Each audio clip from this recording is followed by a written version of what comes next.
All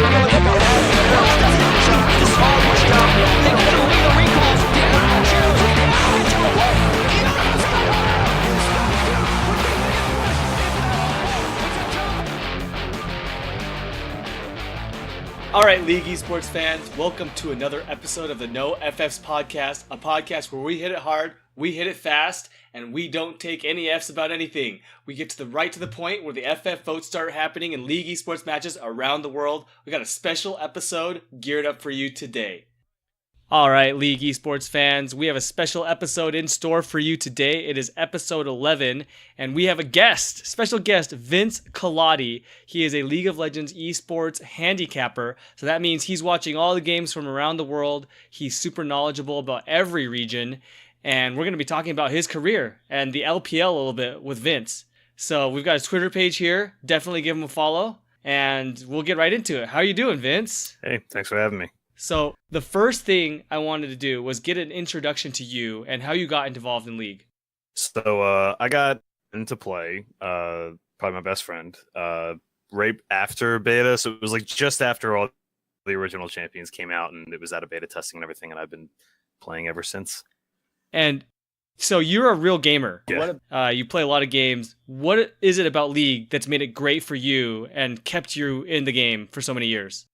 So I had played a little bit of Dota back in the day, like when it was on Warcraft 3 as a custom map and all that. And I always liked the idea of a MOBA without knowing what it was, if that makes sense. So I was just like immediately. Like tons of strategy. Resembles a lot of real sports in a lot of ways. More than I think any other type of gaming, really. I think it resembles like team sports more than anything else. Yeah, it's definitely more viewer friendly. It's 5v5, team concept, top-down camera view, definitely a little more accessible, and you can see what's going on. And then you got involved in the League, kind of understanding who a lot of the pro players were. How did you get into the esports aspect? Yeah, so I had watched a little bit of Warcraft 3 and StarCraft, and actually going way back now, it's like Smash Brothers Melee and like a bunch of other fighting games, Street Fighter. So I had my foot in the door, and I'd been introduced to esports like long before I was in the League. Mm-hmm. But so naturally, I liked the game and I liked esports from when I was introduced to it. So it was just a natural fit. I started following. I was like, who are the best players? Like right from the get go. Where's this guy from? How's he doing this? And it grew from there. And I started following the pro scene more or less immediately. That's great. Were there any teams or players that immediately caught your eye that you said, hey, this is really fun, watching these guys play? What was your favorite kind of region or team? So I started off in North America, just like everybody did. But as soon as I'd say I became an LCK fanboy or boy as soon as Korea got the game, more or less. Yeah. A lot of people don't know this, but most of the top early top Korean players were actually playing on the North American server. A lot of them were. The names were familiar to me, but the only way they could play the game was from Korea to North America. So once they got servers, I was like, oh, these guys were good already. They're going to be real good. And I knew like the StarCraft history too. So I was like, oh, this is going to be brutal. And sure enough. So did you jump on like the Korean bandwagon early, season 2 finals? I was shocked that they lost. I was shocked. Hey, shout out Taipei. Yeah. I'll say one of, so not really a claim to fame, but like one of the things it's a point of pride for me, I guess. I've watched every single game of professional Korean League of Legends ever. Every single game. So, and a lot of them I've listened to and then watched, or I've watched multiple times. That doesn't count Challenger Scene, although I have watched some Challenger Scene. But the LCK, and before when it was the tournament setup, the 16-team tournament setup, I've watched every single game ever. So, wow. That's impressive. I'm really plugged into the Korean region. It's, up until really this year, it's been the best region. Yeah. So. Yeah, sure. And now, so we're in the League of Legends handicapping scene. You're looking at upcoming matches in a variety of leagues to figure out which teams, which lines are the best, who should be favored by how much. How do you approach this, and how do you introduce this to people that haven't gotten into this world yet? Yeah, so a handicapper is a term borrowed from traditional sports betting, soccer, football, whatever, what have you. The term handicapping comes from setting up a situation for a sports book to try to make money off of you, more or less. And then there's handicappers that are made to try to, beat the books, so to speak. So recently, in the last couple of years, there's been a lot of websites taking up esports betting, or sports books taking up esports betting for not just League of Legends, but other games too. And I was like, hey, I'm really dialed into this scene. I might as well, try my hand at this. And I had done a little bit here and there before with football and hockey and whatnot, but figured I'd try my hand at it. So it's a lot of research, a lot of film study, and I've done some coaching in the past too. Nothing too crazy high level, a couple like challenger squads and amateur teams. I didn't know that. For the most part, it's a lot of film review, a lot of stat review, and a lot of the same stuff that you'd hear like at traditional sports handicappers doing. And I'm doing that for League of Legends and writing about it. Yep. So you mentioned some of the stats and the analysis that you're doing. When you're looking at an upcoming slate of games, you're pulling up, Team A versus Team B. What are some of the stats or the numbers or things that are part of your process that you look at from the, kind of ground up, how you approach analyzing the game from that perspective? Because you have to be very analytical, right? You have to get the numbers right, and your reputation is on the line. So how do you create this process of becoming a handicapper? Yeah, so first of all, it's definitely not easy. And as far as I know, I don't know anybody doing it professionally, like for a living yet. Okay. I know there's people that do traditional sports for a living, but I don't know anybody off the top of my head. I don't know anybody personally that's doing esports for a living yet, but maybe there is somebody. However, so just going into my preparation, what I typically do is I actually keep a rolling log of each team in each region. I have like I keep a spreadsheet for my own stuff. I keep that part's private. That's the secret sauce. Like keep that, but I'll generally explain my process to you, which is I take notes. I watch every game. If I don't, I usually don't bet as much on that region. Like I don't invest as much in that region. So particularly, I follow mostly the 4 major regions. So China, Korea, and North America and Europe, and then a little bit of the LMS and some other regions, but less so. So for those 4 regions, I will watch replay. I'll take notes. I have my own notes logged so I can go back and look at it, and I compare. That's like eye test, visual analysis. Like I'm watching this as like a strategy coach type analysis, right? After that, I always have that to go back on. I'll use sites like GOL.GG, Game of Legends, Oracle's Elixir, the LoL Esports website. There's all sorts of resources you can look up. And I use those and I'll compare, more metrics. So I might look at a team's overall damage per minute and compare it to their gold per minute and come up with, gold per damage per minute. That's actually a really good measure for carry players specifically. You can look up damage per gold is a good you're not going to see that metric anywhere. You got to do a little bit of extra work, but it's easy enough to find gold per minute and damage per minute. Then there's all sorts of differential statistics, creep score, goal differential, experience differential, first tower percentage. And you basically run down all this stuff and come up with who you think should win the game, like just straight predicting, like classic prognostication, right? And you're trying to predict who will win.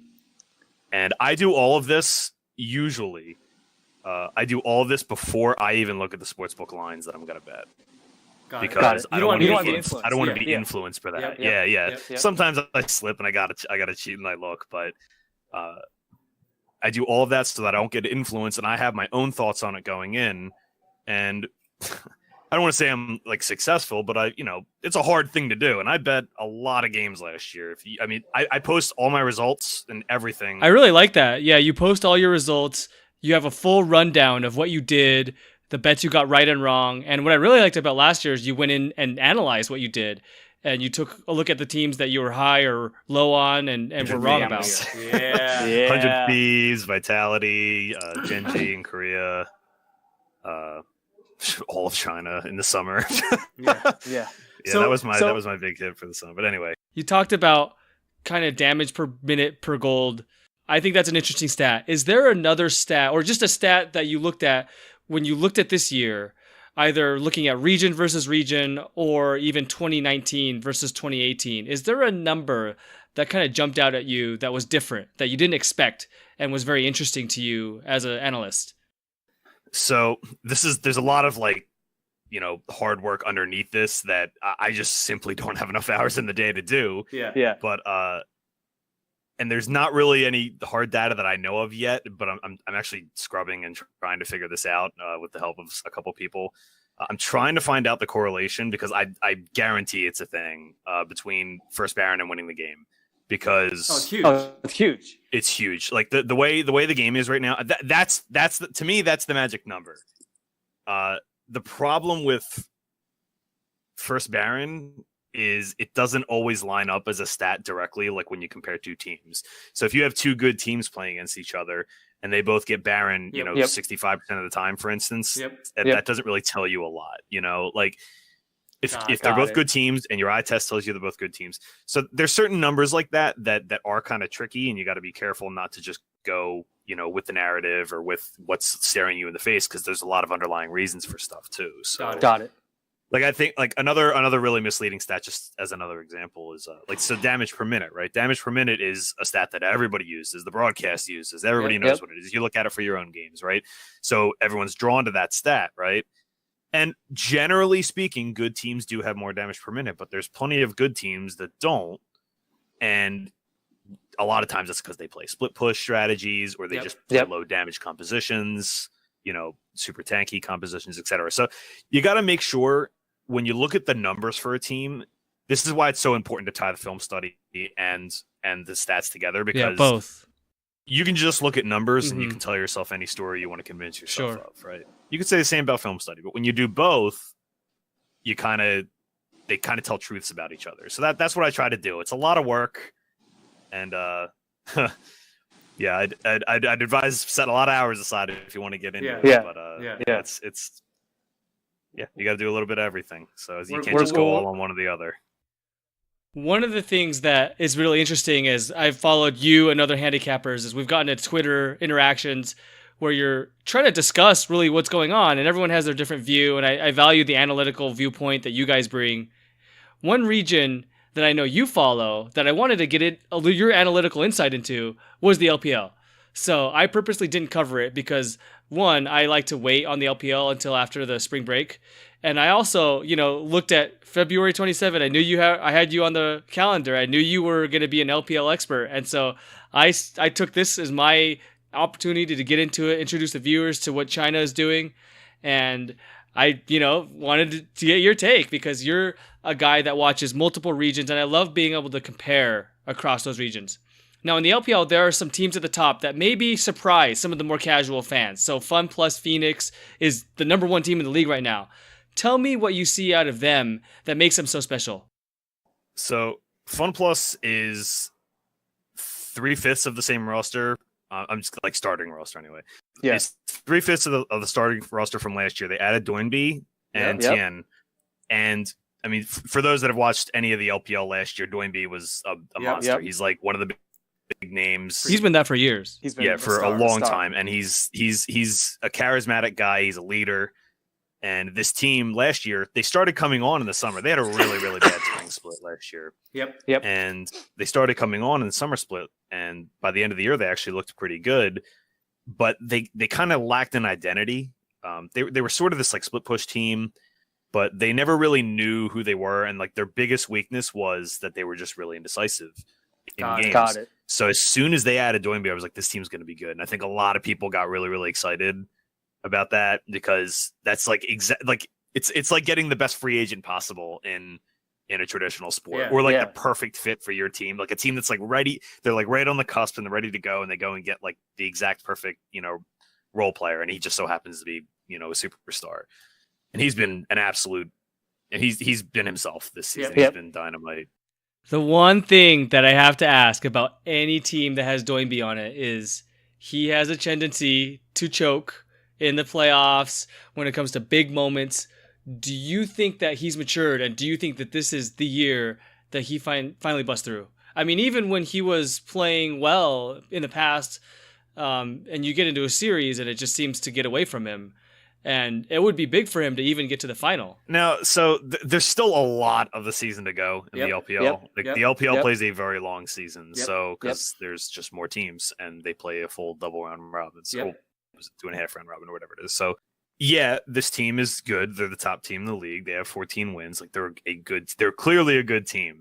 I'm not going to go as far as to say if he doesn't win the championship, he's, a choke artist or anything like that. But and I don't think there's necessarily any kind of metric to that. He just wasn't on.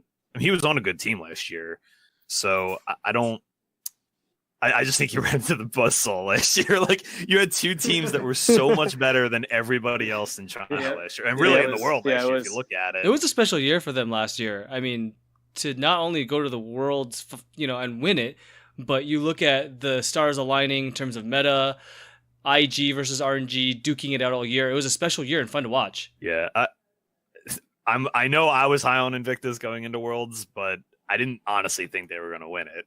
I thought it was just going to be RNG and KT. And we all know how that went. So,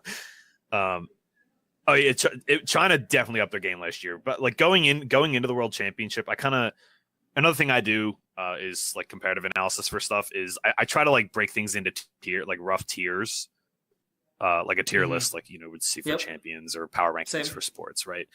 I don't always necessarily rank it like exactly this team's 1, this team's 2, this team's 3, but it's more just like the idea of like, okay, these are elite teams, these are good teams, these are okay teams, et cetera. So China, in my estimation, China had like 5.5 teams that were like world caliber teams, like could go to the World Championship and compete. Yeah. And unfortunately for them, they only get to send 2, or they only get to send 3. So yeah, they had like a bunch, like 5.5 teams that were like world's caliber teams last year. And when you see that kind of depth of talent in a region like that, you're like, okay, this is a region that's taking the step forward. And I don't think this is a 1-year thing anymore. Like, it's not just a fluke this year. Like, this has been a slow growing trend. So yeah, the LPL is here to stay. They're no joke. Yeah. They're probably the strongest region right now. Moving on from, the number 1 team, we're running out of time a little bit, trying to keep this short. So next you have Invictus, who, pretty standard. What I've seen from them is they're experimenting. I'm not too concerned about the wins and losses. They're trying to get better. And then you have Top Sports and JD, 2 interesting teams. I expected JD to be here still. Yaga was really good. They lost Clid, but you could still see that they're still there record-wise. So tell us a little bit about these 2 teams and where they might end up. So Top Sports, to me, Knight was like the premier free agent. Like Knight and Doimi were the 2 like premier free agents, and I was a lot higher on Knight last year than a lot of people were. Everyone was like, okay, like maybe this guy's like the hot new rookie or something. I was like, no, he's like, I was kind of like this with, he reminds me a lot of like UCal from Korea as well. Okay. Well, that's people think it's the team. Yeah. People think it's the team, or people think he's like, okay, it's just beginner's luck or something like that. It's not. They're both just tremendous players. Right. Yep. So in my opinion, factoring in age and all of that, I was like, Knight's prime for just a breakout year. And Top Sports was another team that was like kind of trending last year too, and that was another just case of like perfect storm fit and adding a superstar player. Okay. JD, I think I just underestimated how important Glid was. He's been a beast in South Korea for SKT. Monster. He's a monster right now. He's honestly been the best player on that team, I think. And I think this team's still finding themselves. I actually don't think that they've looked that good. I think they've looked worse than their record. Okay. Just like eye test, like their metrics are like fine, like for their record and everything like that. But I just think they look confused and they don't know what to do with the lead. And I think they've kind of had really high highs and really low lows. So if you look, they look like a solid team. If you just look at their win loss, right? Like their only match losses are the Top Sports and Fun Plus, who are 2 very good teams, right? But then, they're dropping games to OMG and Victory 5 and the Victory 5, I'll say they're actually kind of an exciting team to talk about. So I think this team is primed to improve, but I also think that they're worse than their record. So I'm not sure where that means they're going to settle in. Definitely lower than I had them going into the season, but they'll end up in the middle somewhere. The players are just too good on this team not to. Even without Clids. So. It's interesting because when I look at them and compare them to last year, it looks like they play the same style. They're just not executing as well without Clid. Exactly. That's exactly right. The last question I have for you is EDG and RNG. Now, I'm not too concerned about them, but do you have any concerns?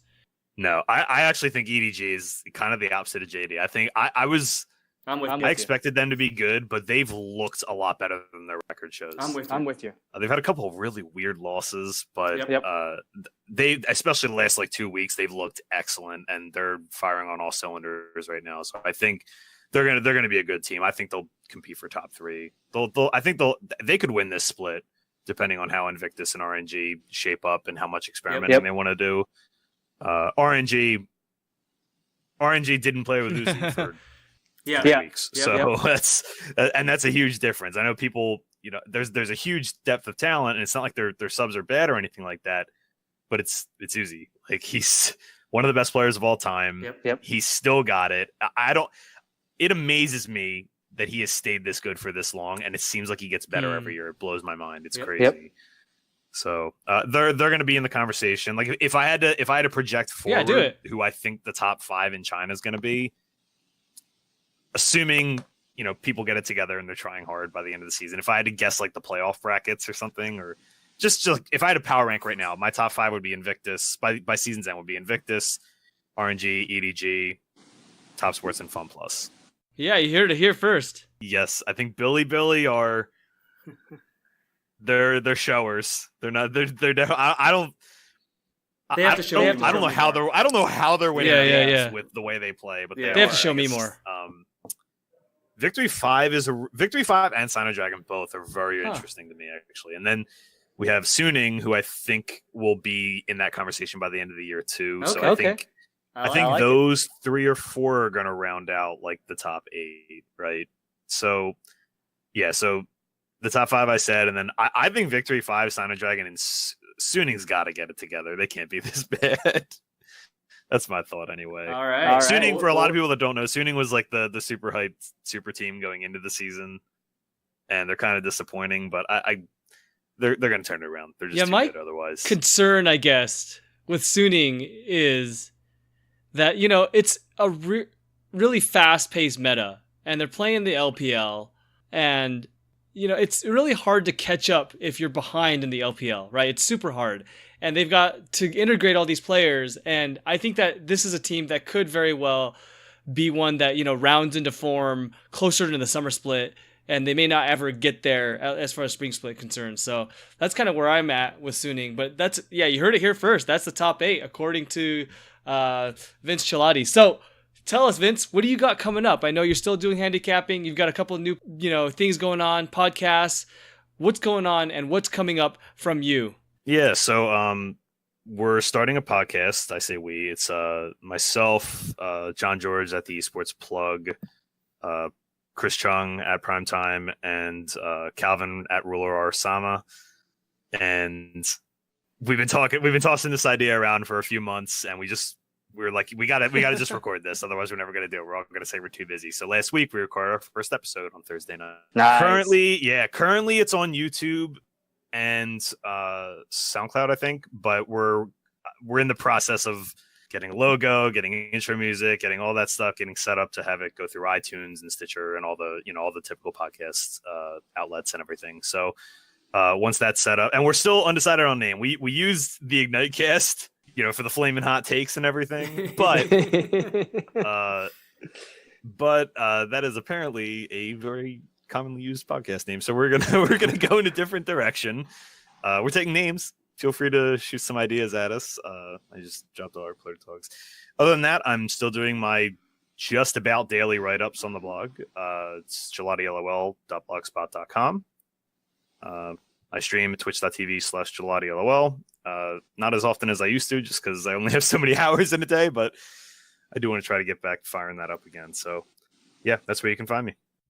All right, League fans, definitely give Vince a follow. He's been a great sport on this podcast. Follow him on Twitter. It's GELATILOL, Gelati LOL on Twitter. And, follow him for his thoughts on Global League, on handicapping, on everything that you need for League Esports. Vince, thanks for being on the podcast. Thanks for having me.